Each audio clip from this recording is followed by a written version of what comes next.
Muy buenos días, bienvenidos a Smart Tag y a Restrepo Londoño. Son 25 años en los cuales nos hemos destacado por tener un equipo humano formidable. Mis agradecimientos a todos aquellos que pasaron por esta oficina y a los que actualmente están. Hemos tratado siempre de prestar el mejor servicio a los clientes con una connotación muy importante que es el valor agregado. Son 25 años de esfuerzo, de lucha, de estudio, de academia que nos llevan a plantear y a posicionarnos en nuestra Cali querida y en nuestro Valle del Cauca como una firma muy importante en materia de asesoría legal y tributaria. Hoy voy a hablarles del tema de procedimiento tributario con el enfoque que nos plantea la Ley 2155 del año 2021. Dentro de los temas que tengo para exponerles, tenemos en primer lugar algunos datos de interés para el 2022. Hablaremos de los mecanismos de lucha contra la evasión que plantea la Ley 2155 y finalmente unas medidas de recaudo referidas a las amnistías, a la favorabilidad y al beneficio de auditoría. Bueno, en primer lugar tenemos los datos de interés para el año 2022. Ya se acaba de expedir el dato de la OVT para el 2022 en 38.004 pesos. Esa cifra es un valor determinante para que podamos actualizar nuestros sistemas de información en todas las organizaciones y parametrizar todas las cifras que tenemos para nuestros sistemas de nómina, de compras, de pagos, etc. La sanción mínima para el 2022 de 12 VTs queda en 380.000 pesos. La cuantía mínima para retenciones en compras en 1.026.000 pesos, o sea que haremos retención en la fuente por compras iguales o superiores a ese valor, y en servicios de 152.000 pesos. En materia de asalariados, pues los pagos menores a 3.610.000 pesos, la retención será 0 pesos y de allí en adelante pues aplicaremos la tarifa gradual que nos trae el artículo 383 del Estatuto Tributario. También están pues los parámetros para los no responsables del IVA, que serán aquellos que tengan ingresos menores en el año anterior inferiores a 133.014.000, cuando los contratos en el año no superen 133.014.000, cuando las consignaciones por la actividad tampoco sean superiores a esa cifra. Y también debemos tener en cuenta que pagos acumulados superiores a 3.800.000 deben ser pagados por los canales financieros. Y finalmente tenemos un dato preliminar de lo que será la cifra de reajustes fiscales de los activos fijos en las declaraciones de renta del año 2021 en el 1.97%. La ley nos contempla varios sistemas de lucha contra la evasión, pues que nos crean algunas inquietudes. Nos habla de la inscripción en el RUT, de los sistemas de facturación y documentos equivalentes, de la determinación oficial del impuesto sobre la renta y complementarios mediante facturación y otras medidas que tienen que ver con el intercambio automático de información y con el beneficiario final, una redefinición total y un registro único que vamos a comentar enseguida. La inscripción en el RUT, pues ya sabemos que cuando se inician actividades que tienen que ver con los impuestos del orden nacional, en lo que tiene que ver con el impuesto de renta, de ventas, de timbre nacional, de gravamen a los movimientos financieros, de la gasolina, del consumo, de todos los impuestos que son de Este orden pues es el deber de registrarse ante la Dirección de Impuestos y Aduanas Nacionales, obtener lo que se llama el Registro Único Tributario, y allí pues ese registro le va a dar el código del RUT, que es el NIT o número de identificación tributaria. Entonces, pues aquí en esta norma lo que hace es ratificarse pues ese deber formal que tenemos de registrarnos ante la DIAN, porque ese RUT se volvió muy importante porque allí es donde consignamos todos nuestros datos de ubicación, de correo electrónico, de direcciones de teléfonos, y entonces esa es la finalidad que se cumple, poder ubicar al contribuyente para poderle notificar las diferentes actuaciones que la administración pueda tener, y además pues clasificarlo de acuerdo a las actividades en la lista de los diferentes deberes tributarios. El no inscribirse en el RUT apareja sanciones y además la imposibilidad de tramitar operaciones de comercio exterior. Ese incumplimiento está referido no solo a no inscribirse en el RUT, sino también a no actualizarlo. En el caso de las personas naturales que son responsables del impuesto sobre la renta, el plazo para inscribirse en el RUT es hasta el día del vencimiento de la declaración de renta del primer año pues en el cual se vuelven declarantes. Con este tema de la actualización del RUT pues hay que estar atentos, es una recomendación que siempre hacemos cuando se cambia sobre todo de dirección. Es muy usual, pues las compañías normalmente lo hacen y actualizan el RUT, pero o incluso se les olvida también que cambiaron de apartamento y esa era también la dirección de la sociedad.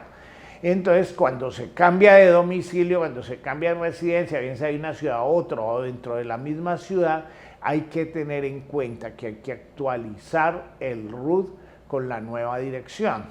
¿Por qué? Porque o si no la DIAN le va a notificar cualquier actuación que tenga para el contribuyente a esa dirección antigua, y como usted no la actualizó, pues esas notificaciones serán perfectamente válidas y usted mismo está cercenando su derecho de defensa solo por no cumplir con ese deber formal. Las novedades que trae la ley es que la DIAN puede hacer la inscripción de oficio a los sujetos de obligaciones administradas por la DIAN con la información que disponga, bien sea del Departamento Nacional de Planeación o de Migración Colombia o de la Registraduría Nacional del Estado Civil, aparte de cualquier otra información que pueda disponer. Siempre me llama la atención que la DIAN lo utiliza, o las administraciones tributarias en general, y aquí no se contempla es la información de la seguridad social, la información que se tiene de las EPS y de las colpensiones y de los fondos de pensiones. Esta inscripción de oficio nos plantea algunas preguntas como abogados, y es que si esa inscripción de oficio es un acto administrativo. Yo pienso que sí, porque es que el acto administrativo es cualquier manifestación de voluntad de la administración que tiene el objeto de crear, modificar o extinguir situaciones jurídicas u obligaciones jurídicas.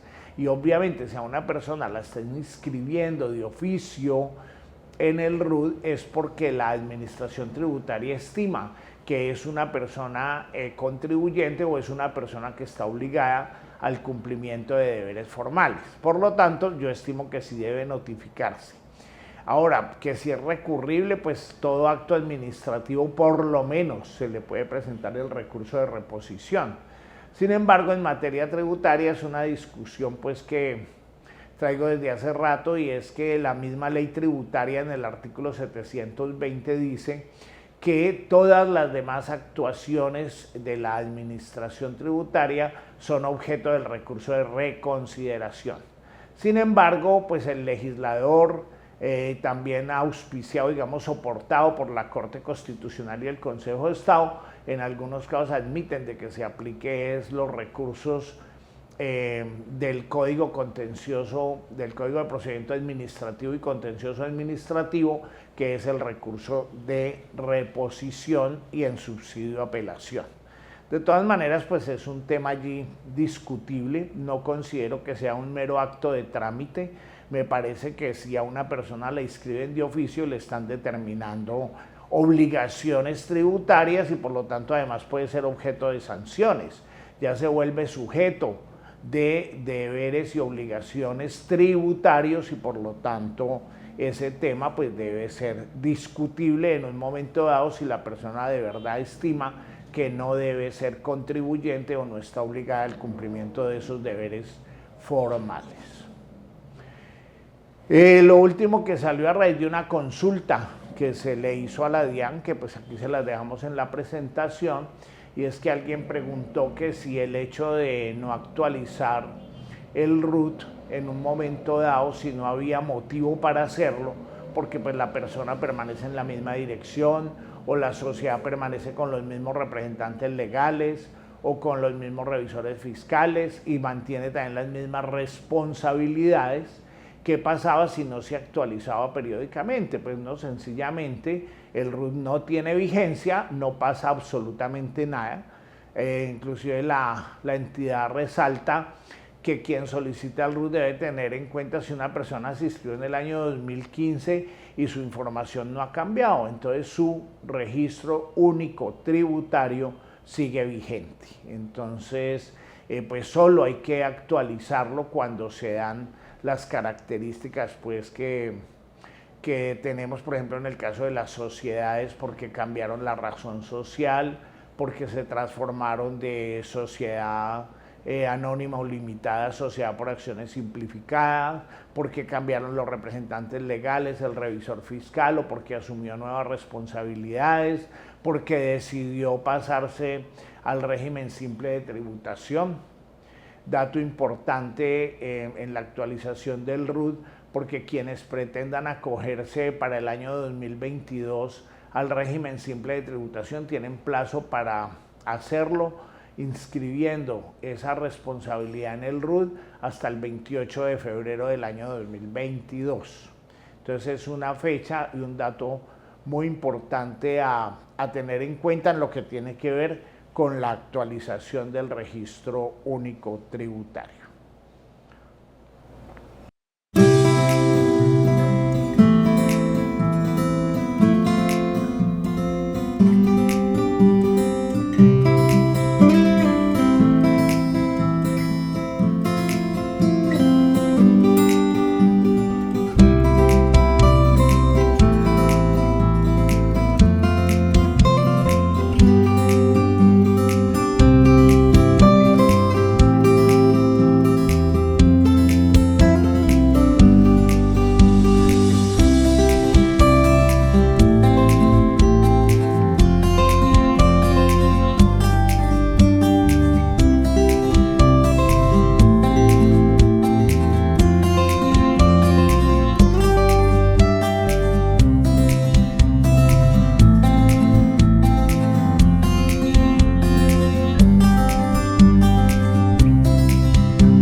En cuanto al sistema de facturación,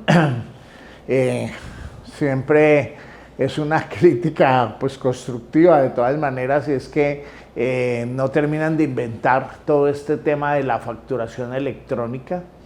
Esta nueva norma ya nos contempla pues que la facturación ya comprende la factura de venta, los documentos equivalentes que ya se autoriza a la DIAN a señalarlos por resolución, no por decreto, y además dice otros documentos electrónicos determinados por la DIAN que sirvan para el control, soporte de obligaciones o de trámites tributarios y aduaneros. Entonces, en cuanto al sistema de facturación, se amplía la facultad de reglamentación para fijar características, condiciones, plazos, términos, marcos técnicos y tecnológicos para la interoperabilidad, interacción, generación, numeración, transmisión, validación, expedición y entrega. Se hace mucho énfasis en la entrega y en la aceptación de las facturas de venta, mediante validación previa por la DIAN para el reconocimiento tributario y la entrega al adquirente para entender expedida la factura. Y para las ventas a crédito se adiciona la aceptación de la factura más la confirmación de recibir los bienes. Es decir que en este tema de la documentación, cuando se dice que todos los demás documentos que además pueda señalar la DIAN, pues vamos a tener entonces la factura electrónica o las facturas de talonario de papel cuando se autoricen, vamos a tener la nómina electrónica, vamos a tener el documento equivalente que se expide por adquisición de bienes o servicios a los no responsables del IVA. Incluso vamos a tener los tiquetes del POS en una cuantía menor que nos van a servir pues de soportes de todos los costos y deducciones. Se replantean o se reestructuran de nuevo siempre en función de la norma de la sanción por no informar del artículo 651 del Estatuto Tributario, para decir que si no se transmite la factura electrónica en debida forma, entonces estará sujeto a esas sanciones, que son del 5% sobre las sumas no reportadas, del 3% cuando es extemporánea, del 2% cuando hay correcciones o del 0,5%. Y también cuando se expidan facturas sin el cumplimiento de los requisitos, entonces se aplicará una sanción del 1% máximo de 950 VTs. Cuando se da la causal de no expedición de la factura electrónica, la sanción va a ser del cierre del establecimiento. Allí hay una norma adicional en lo del cierre del establecimiento, y es que hay la opción del contribuyente de evitar que le cierren el establecimiento si paga un porcentaje de los ingresos del mes anterior. Bueno, entonces los efectos para el adquirente, que es el soporte de costos, gastos e impuestos descontables. Desde la ley 2010 del año 2019, el documento POS no es válido para soportar costos, porque quien haga compras y se las facturen por POS, y si necesita soportar costos o pedir impuestos descontables, lo que debe pedirle al vendedor es que le expida la factura electrónica. Sin embargo, esta norma dice que no es necesario expedir factura electrónica si la compra es inferior a 5 VTs, o sea, a 182.540 pesos. Esto está sujeto a reglamentación. Otra de las características o de las condiciones especiales que trae esta norma tiene que ver con lo que llaman el RADIAN, que es el registro de facturación que se hace ante la DIAN para poder tenerlo como título valor y poder que circule como documento negociable. Entonces se autoriza incluso a los que no son facturadores electrónicos como los bancos, para que también puedan inscribir sus documentos en ese sistema que se llama el RADIAN. Bueno, los tipos de facturas, como ya les comentaba, son el electrónico de venta y de talonario o de papel. Este caso solo si el obligado a facturar presenta inconvenientes tecnológicos que le impiden facturar electrónicamente. El registro en el RADIAN para la cesión de derechos sobre la factura electrónica, no solo para factoring, y también para los no obligados a facturar pueden habilitarse como facturadores para participar en el RADIAN.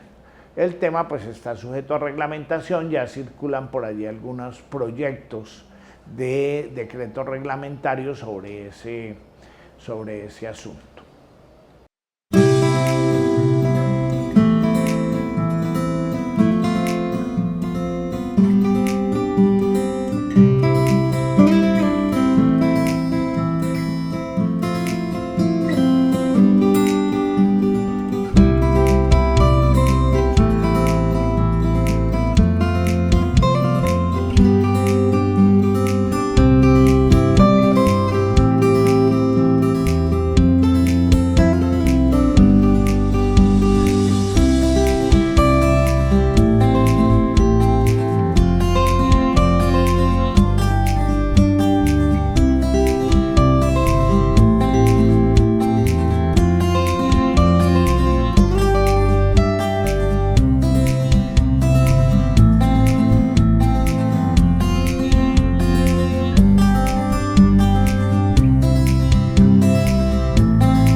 Bueno, otro de los mecanismos antievasión que nos llama mucho la atención es en la ley 2155, es la determinación oficial del impuesto sobre la renta y su complementario de ganancias ocasionales mediante facturación. Lo que está haciendo la ley es autorizando a la DIAN para que ese impuesto pueda ser facturado, es decir, enviarle una factura al contribuyente notificada pues a la dirección electrónica o física que disponga en el RUT o la que disponga por otros medios informativos. Este mecanismo de facturación nos crea muchas inquietudes. Primero que todo, pues la norma no lo dice, pero entendemos, deberá proceder solo cuando haya vencido el vencimiento del plazo para declarar, porque la ley le está dando una oportunidad al contribuyente para que prepare y presente su denuncio rentístico y pague los impuestos correspondientes. Pero el tema también que nos asalta es si ese sistema de facturación está reemplazando el procedimiento de aforo. Procedimiento de aforo que se da es que cuando la DIAN determina que una persona no ha declarado, le debe mandar un emplazamiento para declarar. Si la persona en el mes siguiente no declara o no contesta o contesta oponiéndose, pero la DIAN considera que sí procede, le debe imponer una sanción por no declarar, contra la cual procede un recurso en los 2 meses siguientes. Y después ya se practica la liquidación de aforo, contra la cual también procede el recurso de reconsideración. Esa ha sido la vía ordinaria, digamos, que teníamos para lograr que los omisos presentaran las declaraciones tributarias. Después viene un mecanismo que se llama el de la liquidación provisional, que aplica solo para algunos contribuyentes, digamos, de medianos ingresos y mediano patrimonio, mediante el cual la DIAN, en vez de mandarle el emplazamiento para declarar, le manda la liquidación provisional, que hace las veces de ese emplazamiento para declarar. Si la persona dentro del mes siguiente no declara o no contesta, se entiende que acepta la liquidación provisional, y entonces la DIAN en un solo acto le puede proferir y la sanción por no declarar y la liquidación de aforo. Y también pues contra ese acto procede recurso de reconsideración. Y ahora viene este tercer mecanismo, que es el de la facturación. Entonces la factura debe notificarse, obviamente. El contribuyente, si estima que está de acuerdo con eso, pues debe pagar esa liquidación, y si no, tiene 2 meses para presentar su declaración y pagar el tributo como él estime que debe presentarla. Si el contribuyente declara, pues la factura pierde fuerza ejecutoria y no procede ningún recurso contra esa factura. Ahora, el contribuyente, la norma pues no dice que proceda recurso contra la factura. Ese es otro de los temas, porque solamente dice que si usted no está de acuerdo, entonces presente la declaración dentro de los 2 meses, que opción que pensamos excluye entonces el recurso. Si el contribuyente no declara, entonces esa factura presta mérito ejecutivo y con eso puede proceder la DIAN a embargarlo. Allí la inquietud que me asalta es, ¿qué pasa si yo como contribuyente acepto la factura y la pago? Y entonces ahí ya murió y quedó en firme y ya nada me puede hacer la DIAN con respecto a ese año gravable. La norma no lo dice, pero entonces dice, no, yo ya usted me mandó una factura y yo ya la pagué. Y la norma habla de una factura, no de 2 o de 3 facturas. O si es que sí me pueden abrir investigación posterior porque descubren algo otro o les llega algo otra información sobre eventos que yo no haya declarado. ¿Ven? Eso no es claro si de una vez ya pasa a la firmeza de esa declaración. Entonces, ojo con esto, estamos pendientes de la reglamentación y de la forma como se va a implementar este sistema de facturación del impuesto sobre la renta en la DIAN. Viene, pues en la lucha contra la evasión, pues está también un replanteamiento allí sobre el intercambio automático de información, pues Colombia ha hecho ya parte de todos los convenios y compromisos internacionales para intercambiar información con otros países, con todo orquestado pues de acuerdo a los lineamientos de la misma OCDE y también pues a las normas unilaterales como la que expidió Estados Unidos con relación al FATCA, que puso todo el sistema financiero mundial a reportar información de los nacionales y los residentes americanos. Es un poco todo este juego y ya vemos cómo muchos países de nula o baja tributación, antes denominados paraísos fiscales, ya van entrando en este carril del intercambio de información. Entonces la DIAN debe definir los sujetos y la información a intercambiar de acuerdo con los compromisos internacionales. Antes era facultad del director de la DIAN y se explicitaba en la ley el alcance del deber caracterizando los datos a intercambiar. La función de la fiscalización de los procedimientos de debida diligencia era de la Superintendencia de Sociedades y ahora pasa a la DIAN. Entonces allí pues va a haber ese señalamiento pues de cómo debe darse y quiénes están obligados pues a presentar esa información a la DIAN para ella poder cumplir con esos compromisos internacionales. Hoy en día sabemos con esto del FATCA, de acuerdo al acuerdo de intercambio de información que celebró Colombia con Estados Unidos, que entonces los bancos le reportan a la DIAN y la DIAN le reporta a la IRS.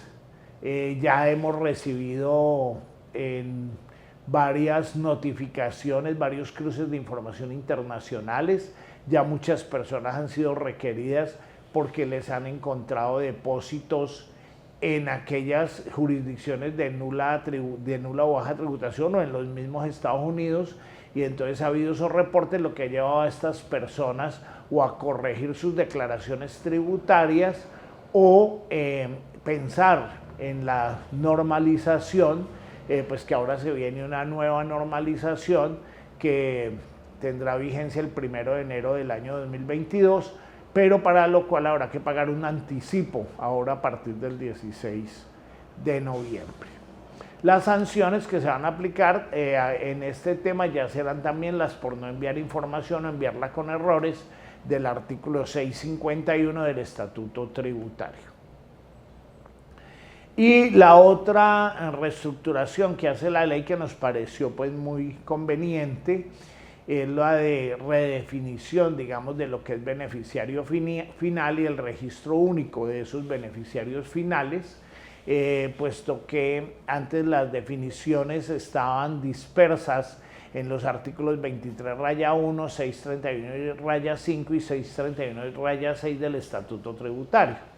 Entonces se ajusta esa definición para decir que beneficiario final es una persona natural que tiene control efectivo o final y posesión sobre una persona jurídica o una estructura sin personería jurídica.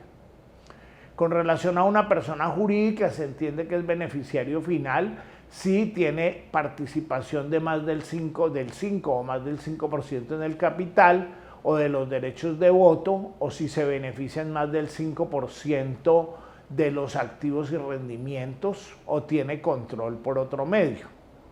Si no existe ese lado, entonces en su defecto se entenderá como beneficiario final el representante legal o autoridad con mayor rango respecto de las funciones de gestión y dirección dentro de esa personería jurídica.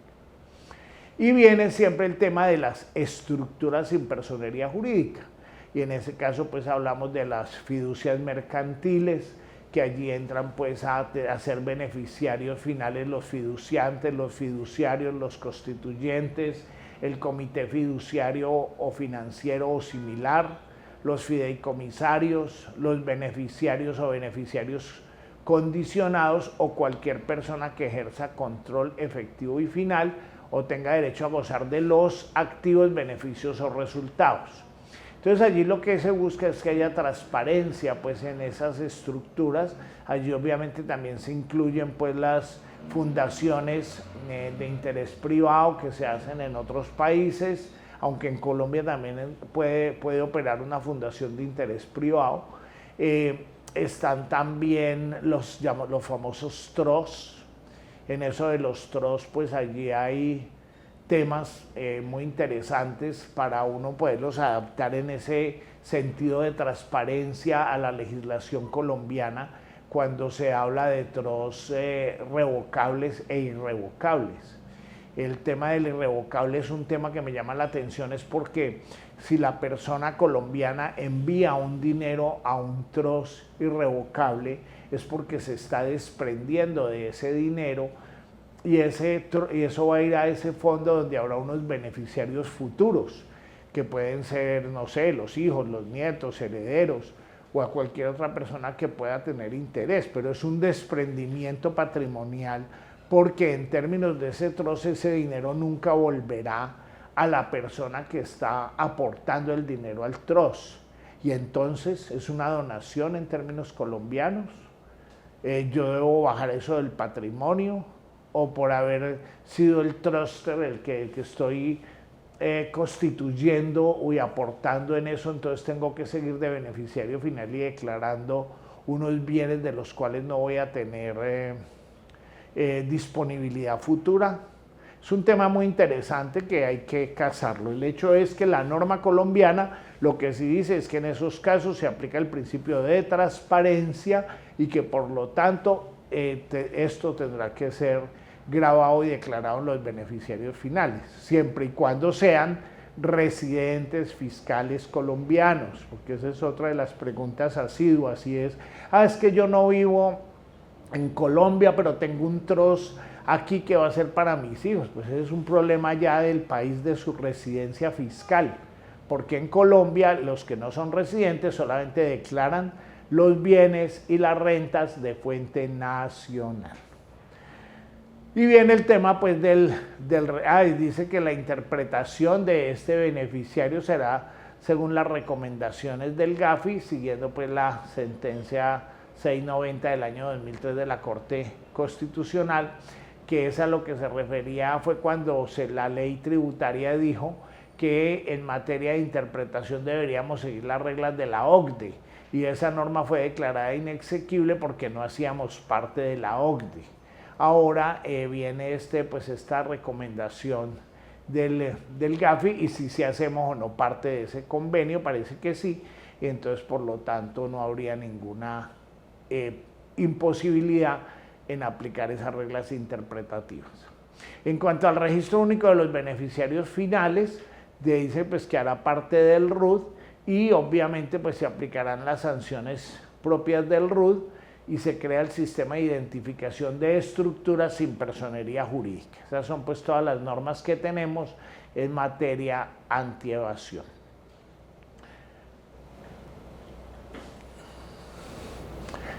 Vienen en tercer lugar lo que llamamos las medidas de recaudo.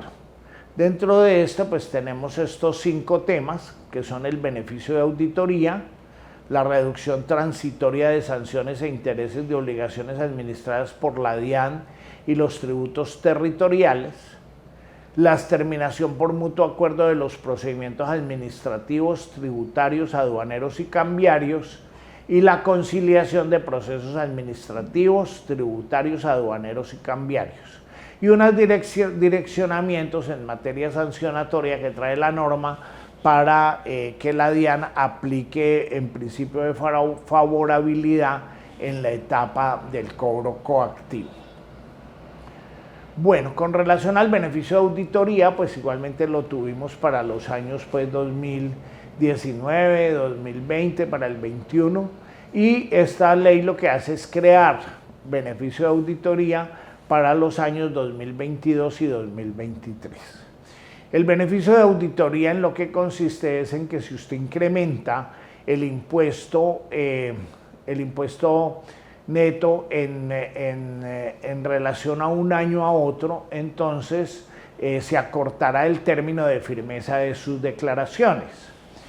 La regla general del término de firmeza es que las declaraciones, una vez se presentan, tienen un término, digamos, de firmeza que equivale al término de revisión o término de actuación de ejercicio de la competencia temporal que tienen las administraciones tributarias de 3 años. Y con algunas excepciones, si usted determina o compensa pérdidas o si está sujeto a régimen de precios de transferencia, son 5 años. Si usted determina saldo a favor y ahí pide el saldo a favor o pide la compensación, entonces el término de los 3 años se cuenta desde el momento en que usted presente la solicitud. Aquí lo que se dice es que en ese esfuerzo, pues por ser eficiente el contribuyente, pues porque obtuvo más ingresos, más utilidades, o porque él mismo quiera hacer un esfuerzo financiero, porque pues la ley no lo prohíbe, si usted incrementa el impuesto de renta en un 35% del año 2021 en el 2022 lo incrementa, pues el del año 21 en un 35 al 2022 o del 2022 al 23, entonces la declaración le va a quedar en firme en un término de 6 meses contados a partir de la fecha de su presentación. Lo único que enervaría esa firmeza de los 6 meses es que usted en ese lapso le notifiquen emplazamiento para corregir o requerimiento especial o emplazamiento especial o liquidación provisional. Pues de todas maneras usted tiene que haber presentado la declaración y haber hecho el pago oportunamente. Y ahí también salta una duda en este beneficio de auditoría del 2021, es una persona que presentó la declaración un mes antes del vencimiento del plazo para declarar, pero pagó solo como a los 15 días, igualmente antes del vencimiento del plazo para declarar. ¿A partir de qué momento le vamos a contar la firmeza? Porque mire que el pago, si está hecho dentro de la oportunidad legal, es antes del vencimiento del plazo para declarar. Como la norma dice desde su presentación, entonces pues algunos nos decantamos porque esos 6 meses se cuentan desde la presentación. Seguramente la DIAN dirá, no, es que tenía que presentar y pagar, y como el pago lo hizo a los 15 días, entonces solamente le contamos los 6 meses a partir del pago. Dudas que plantea la norma. Ahora, si el incremento es del 25%, entonces el término de firmeza ya no será de 6 meses, sino que será de 12 meses, contados a partir de la presentación y pago, digamos, de esa declaración del impuesto sobre la renta. Las excepciones es que no aplica a contribuyentes que gocen de beneficios tributarios ubicados en zonas geográficas determinadas, como las zonas de frontera. No cubre las pérdidas fiscales, en eso siempre pues hay unas abstracciones complejas que hacer, porque ¿qué pasa si yo, digamos, compenso una pérdida fiscal? Supuestamente hay firmeza de todos los demás elementos de la declaración, pero no de esa pérdida. Entonces, si es una pérdida que compensé, pues bueno, es porque tenía soportada de años anteriores. Pero si estoy determinando la pérdida en esa misma declaración, y si la DIAN me quiere revisar la naturaleza de esa pérdida, es porque tengo costos y deducciones superiores a los ingresos. Entonces, la firmeza es de qué. Me pueden entonces revisar ingresos, costos, deducciones, desconocérmelos y determinar que no tengo pérdida fiscal, sino renta líquida. Son de las cosas aplicativas que crean mucha incertidumbre, porque a esta ley le falta claridad, la ley tributaria en general. Las declaraciones del año 2022, que usted presenta del 2022, se podrán acoger, así se presenten extemporáneamente declaraciones de años anteriores. Es decir, si en el 2022 usted va a presentar las declaraciones del 19, 20, 21, puede esas declaraciones acogerlas a beneficio de auditoría, pues teniendo ese incremento del 35%. Las declaraciones que usted corrija, bien sea a su favor, digamos, las que usted corrija más bien a favor del Estado, pues no afectarán la validez del beneficio. Sin embargo, cuando usted corrige a su favor, la norma tributaria dice que a partir de ese momento empieza a correr el término de firmeza. Allí no queda claro exactamente qué ocurre con el beneficio de auditoría. Pues la norma no distinguió. Yo pienso que entonces debería de acogerse ese beneficio de auditoría, bien sea que corrija a favor del Estado o a mi favor. Sin embargo, pues ahí queda la inquietud. Usted no se puede acoger al beneficio de auditoría si su impuesto del año anterior fue inferior a 71 VTs. Es decir, para el año 2021 serían 2.578 millones. 2.578.000 pesos, perdón. Si usted, el impuesto es, digamos, de 1.500.000, no puede acogerse al beneficio de auditoría para el 2022. Tiene que ser que el del 2021 sea superior o igual o superior a 2.578.000 pesos, o sea que la base mínima son 71 VTs. Las declaraciones con saldo a favor deben solicitar devolución o compensación dentro del término de esos 6 meses de firmeza y no se les afectará la firmeza de los 6 meses. Y con relación a las declaraciones de IVA y de retenciones en la fuente de los años 2022 y 2023, ese término de firmeza corre separadamente. Recordemos que el término de firmeza para las declaraciones de IVA y de retención en la fuente está señalado a partir de la presentación de la declaración de renta del respectivo año. Es decir, las declaraciones de IVA y de retenciones del 2022 solo empezará a correr la firmeza cuando se presente la declaración de renta del año 2022 en el 2023, o sea que va el plazo hasta el 2026. Y las del 2023 el plazo va hasta el 2027, porque se presentan el 24 más 3 años de firmeza, van hasta el 2027. Entonces las declaraciones de IVA y de retenciones no están beneficiadas más bien con ese beneficio de auditoría. Ese fue un tema que discutimos en años anteriores en una norma similar, pero pues perdimos la pelea ante el Consejo de Estado porque pues la norma no aclaró, como sí lo hace esta, de excluir de ese término de firmeza las declaraciones de IVA y de retención en la fuente.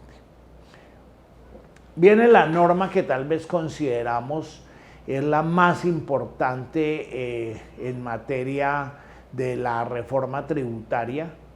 Nunca se había dado una facilidad de estas para saldar todas las obligaciones que están pendientes de pago. La norma pues, nos dice que hay una rebaja del 80% en materia de intereses y de sanciones, siempre pagando pues el 100% del impuesto para pagos y facilidades suscritas hasta el 31 de diciembre del año 2021. Incluye sanciones y actualizaciones, incluso si existen actos administrativos, y los intereses será una liquidación diaria al interés bancario corriente para créditos de consumo y ordinarios certificados por la Superintendencia Financiera de Colombia, que se reducen al 20%. Entonces, ¿qué obligaciones son las que yo puedo decantar aquí? Son todas las obligaciones en mora hasta el 30 de junio del 2021, incluyendo las obligaciones con la UGPP, salvo obligaciones pensionales, pues porque las obligaciones pensionales pues no tienen prescripciones ni tienen ningún tipo de beneficios. Y además, siempre y cuando el incumplimiento se haya originado o agravado por la pandemia. Aquí pues nos llaman la atención estas sentencias de la Corte Constitucional, la C511 del 96 y la 648 del 2020, las cuales pues habían declarado inexequibles algunas de estas facilidades de pago. Pues seguramente ya las demandas están presentadas contra la ley 2155, pero como esto es, hay plazo hasta el 31 de diciembre, pues debemos de acelerar los plazos quienes tengan interés en acogerse a estas facilidades. Eso también cobija incluso incumplimientos que se hayan dado en facilidades de pago que estén suscritas. Entonces, las sanciones se reducen al 20%, incluyendo aquellas liquidadas en actos administrativos independientes y sus actualizaciones.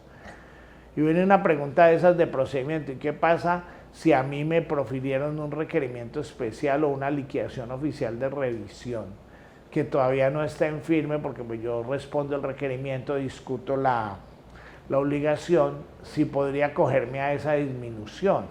Allí el tema es que tendría que desistir de seguir el procedimiento y más bien irme a buscar la terminación por mutuo acuerdo que está planteada más adelante. Bueno, los intereses se liquidan diariamente a una tasa de interés diario equivalente al 20% de la tasa de interés bancario corriente, como lo había dicho, certificado por la superfinanciera. Entonces, si para el 1 de octubre al 31 de diciembre tenemos unos intereses del 17.08, por el 20% me quedaría en el 3.416% anual. Miren que es toda una favorabilidad, pues como nunca se había visto. Recordamos que los intereses normales son la tasa de usura disminuida en 2 puntos, o sea, el 23.62%. Frente a ese beneficio, pues yo tengo que acogerme rápidamente para poder pues pagar y aprovechar esa disminución en sanciones y en intereses. ¿Cuáles son las obligaciones en mora que define la resolución que se acaba de expedir, que es la resolución número 00126 del 29 de octubre del 2021? Allí nos dice que son las contenidas en declaraciones privadas, incluyendo las extemporáneas y de corrección, o en actos administrativos ejecutoriados o sentencias judiciales de periodos cuyo vencimiento fue hasta el 30 de junio del 2021. O sea que ese tipo de obligaciones las puedo acoger a ese beneficio. Sanciones actualizadas contenidas en actos independientes ejecutoriados al 30 de junio del 2021. Saldo de obligaciones de facilidades de pago declaradas incumplidas y además declaraciones presentadas que se hayan considerado ineficaces posteriores a las leyes 1943 del 2019, que fue declarada inexequible, no sé por qué la ley la cita, y la 2010 del 2020, así sean de periodos anteriores. Mire esa ventaja, si yo tengo facilidades de pago y las he incumplido, puedo volver entonces a acogerme a este beneficio. Las sanciones pues también se reducen al 20% sin perjuicio de la sanción mínima. Y si fuera necesario presentar una declaración, ya sea extemporánea o de corrección, en el formulario correspondiente debe incluirse la información de las sanciones e intereses liquidados conforme a este artículo 45 de la Ley 2155 del 2021. O sea que es una oportunidad de oro para que todo el mundo se acoja a este dictamen. Hay allí un tema que la norma contempla, que las obligaciones en mora se deben haber ocasionado o ser gravadas por efectos o ser agravadas más bien por efectos de la pandemia por el COVID-2019. Este requisito se entiende cumplido, dice, en los casos que el incumplimiento se haya generado una vez declarado el estado de emergencia económica, al igual que en los casos anteriores a la declaratoria, siempre y cuando se haya agravado el incumplimiento, tal como lo señala el artículo 45 de la Ley 2155 del 2021. Y en esta resolución dice que el término agravado hay que entenderlo en su sentido natural y obvio, y las situaciones pueden ser disminución de ingresos, disminuciones en la caja, en venta de activos, asunción de obligaciones crediticias, pérdida de mercado, cancelación de órdenes de pedido y en general detrimento de los ingresos y patrimonio.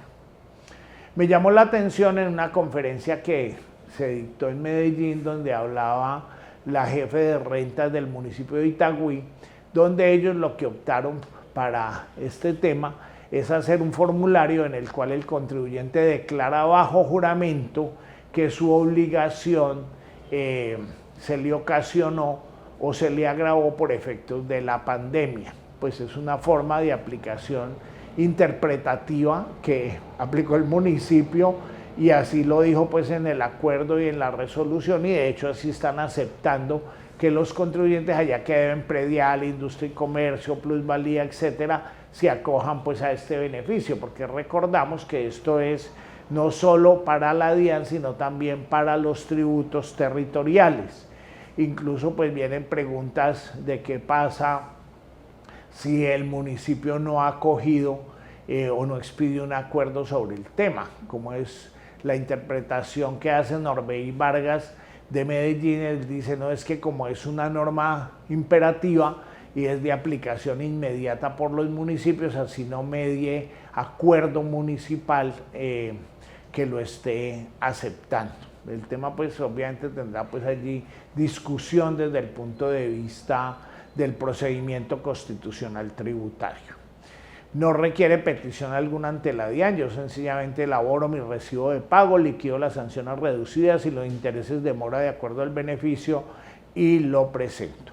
Y la DIAN puede solicitar información necesaria para su verificación y comprobación y los documentos o pruebas que permitan verificar que el incumplimiento se ocasionó o agravó como consecuencia de la pandemia. Me parece que el tema es bastante subjetivo.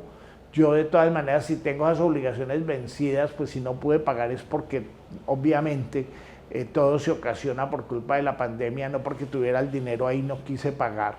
Entonces, pues esa será una prueba diabólica que tendrá que conseguir la DIAN en contra del contribuyente para poderle destruir el acogerse a esos beneficios. Bueno, ahí está pues el procedimiento para la aplicación, que los pagos en exceso al acogerse a estos beneficios pueden ser objeto de devolución. Opera la compensación de obligaciones tributarias con estos beneficios. Aquí sí media pues petición a la DIAN porque la compensación no opera de pleno derecho, sino que requiere de la ratificación de la administración tributaria. Si se proponen facilidades de pago, proceden de acuerdo pues a la norma tributaria, y si son sin garantía se puede dar un plazo, y se puede otorgar sin garantía si el plazo es menor a 1 año y el contribuyente denuncia bienes que puedan ser embargados posteriormente. O sea que para acogerse a estos beneficios puedo también ir y suscribir y solicitar facilidades de pago. Hay recurso de reposición contra el auto que niegue la facilidad de pago, y durante el plazo de la facilidad los intereses moratorios causados y los de plazo se liquidan conforme al artículo 45 de la ley 2155, o sea, de acuerdo a esa reducción de intereses al 20% de la tasa, porque pues o si no, no tendría ningún objeto ese beneficio. Bueno, para la conciliación de los procesos administrativos, tributarios, aduaneros y cambiarios ante la jurisdicción contencioso-administrativa, pues hay unos requisitos que plantea la ley. Se entiende que se está en segunda instancia una vez admitido el recurso de apelación interpuesto contra la sentencia de primera instancia. Es decir, que si yo interpuse el recurso pero no ha sido admitido, todavía se considera que es primera instancia. La demanda se debe haber presentado antes del 30 de junio del 2021 y admitida antes de la solicitud de conciliación, o sea, hasta el 31 de marzo del 2022. Tiene que ser que no exista sentencia en firme. Allí nos pasó en un caso en el cual estábamos prestos a solicitar la conciliación de procesos y estábamos ya pues en vigencia de la ley y antes del vencimiento del plazo, y resulta que el Consejo de Estado no esperó y produjo la sentencia de segunda instancia. El tema quedó en firme, el contribuyente perdió y obviamente pues ya como había sentencia en firme, al momento de presentar la solicitud pues no pudo acogerse a ese beneficio. Entonces, si tenemos expedientes para fallo, debemos de apresurarnos a presentar estas peticiones cuanto antes.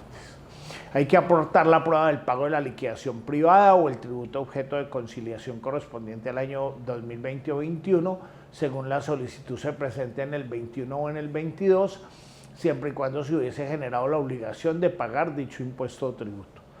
El acta conciliatoria, hay que presentar la petición antes del 30 de marzo del 2022 y el acta debe suscribirse a más tardar el 30 de abril del 2022.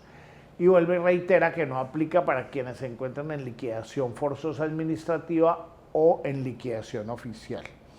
la sentencia o el auto que apruebe la conciliación presta mérito ejecutivo y no procede para los eventos en los cuales esté en recurso de súplica ante el Consejo de Estado. Igualmente la pueden solicitar deudores solidarios y galantes, no aplica para conciliaciones anteriores incumplidas, se faculta a las entidades territoriales y corporaciones autónomas regionales y a la UGPP, se podrán suscribir acuerdos de pago por máximo de 12 meses y la misma tasa del interés bancario corriente en la modalidad de consumo y ordinario vigente al momento del pago. Miren que esta tasa es diferente a la de las deudas ya vencidas que yo voy a pagar, que es donde me la reducen al 20%. Aquí me aceptan es la tasa bancaria corriente en la modalidad de crédito de consumo certificada por la Superintendencia Financiera. Y viene el último tema, que es el de la favorabilidad sancionatoria en materia de cobro, en la etapa de cobro. Aquí recordamos el artículo 640 del Estatuto Tributario, el cual pues ha sido, digamos que beneficioso en materia de la gradualidad y pago de las sanciones. Allí lo que nos recuerda ese artículo es que si el contribuyente va a presentar una declaración extemporánea o la va a corregir o va a presentar también una información exógena extemporánea o la va a corregir, pues debe liquidar en la oportunidad en que está, subsanar la omisión, liquidar la sanción reducida como lo diga la norma, pero a la vez, si dentro de los 2 años anteriores a la comisión de la conducta no hubiere cometido la misma y la administración no ha proferido pliego de cargos, requerimiento especial o emplazamiento previo por no declarar, puede a su vez reducirla al 50%. O sea que se acumulan las reducciones de las sanciones. Y si es dentro del año anterior, al 75%. Ahora, si ya la sanción está siendo determinada o cuestionada por la administración tributaria, entonces allí tengo que ser que dentro de los 4 años anteriores a la comisión de la conducta no hubiere cometido la misma para reducirla al 50%, y si es dentro de los 2 años anteriores la puedo reducir al 75%. Entonces lo que la ley 2155 hace es decir, mire, si se está en etapa de cobro y son obligaciones vencidas antes del 30 de junio del 2021 que prestan mérito ejecutivo y el contribuyente va a pagar el 100% del tributo y de los intereses y va a devolver sumas indebidamente devueltas o compensadas, siempre y cuando lo solicite a más tardar antes del 31 de marzo del 22, entonces la administración tributaria debe aplicarle esa reducción de las sanciones de acuerdo pues a ese principio de favorabilidad. Para ello están facultados a los entes territoriales, los intereses se liquidarán al bancario corriente, se pueden suscribir acuerdos de pago hasta 12 meses y el incumplimiento pues va a ocasionar el pago del 100% de los intereses causados desde el vencimiento. Es decir, que es una aplicación extensiva, digamos, que hace la ley de esa reducción de las sanciones para facilitar pues todos estos temas en las etapas de cobro que se encuentren. Ahora, si son obligaciones vencidas antes del 30 de junio del 2021, pues miren que yo también puedo aplicar el artículo 45 y entrar sencillamente a hacer los pagos y terminar esos procesos de cobro coactivo. Finalmente, pues como normas comunes a las anteriores terminaciones, conciliaciones y facilidades, en la DIAN se crean los comités de conciliación y defensa de la Unidad Administrativa Especial Dirección de Impuestos y Aduanas Nacionales. El director de la DIAN creará estos comités en la Dirección Operativa de Grandes Contribuyentes, en las direcciones seccionales de impuestos y en las de impuestos a aduanas, y les definirá sus competencias y el trámite interno. En cuanto a las certificaciones sobre sanciones e intereses, dentro de los 10 días siguientes a la fecha de erradicación de la petición, el funcionario sustanciador, recaudación o de cobranzas certificará el cumplimiento de los requisitos o la suscripción de acuerdos de pago. Para terminar, pues me llama mucho la atención cómo los temas ante la DIAN, cuando se trata de hacer todos estos trámites y de acogerse a los beneficios, se han ido complicando mucho. Se crea mucha legislación de ventanilla en cuanto a pedir requisitos que la misma ley no ha solicitado. Se le ponen muchas trabas al contribuyente en los diferentes trámites que están gestionando. Por ejemplo, no hay derecho que a una persona le den una cita para sacar un RUT para poder obtener el registro único tributario, y porque envía una fotocopia de una cédula no en PDF sino en XML, entonces se la rechazan. Cosas de ese tipo que hacen que la diligencia y el trámite pues no sea tan expedito como la ley ha querido. Siempre hay que buscar la finalidad de la norma. Y ello siempre me hace recordar el artículo 683 del Estatuto Tributario sobre el espíritu de justicia, cuando nos dice que los funcionarios con deberes que cumplir en relación con la liquidación de los impuestos y la imposición de sanciones deberán tener siempre por norma que son servidores públicos y que la ley debe aplicarse con un relevante espíritu de justicia, puesto que la ley no aspira a que al contribuyente se le exija más de aquello con lo que la misma ley ha querido que coadyuve a las cargas públicas de la nación. Muchísimas gracias y de nuevo felicitaciones pues a nuestra organización Restrepo y Londoño por sus 25 años. A todos muchas gracias por asistir al Smart Tax y que tengan una muy buena tarde. Muchas gracias.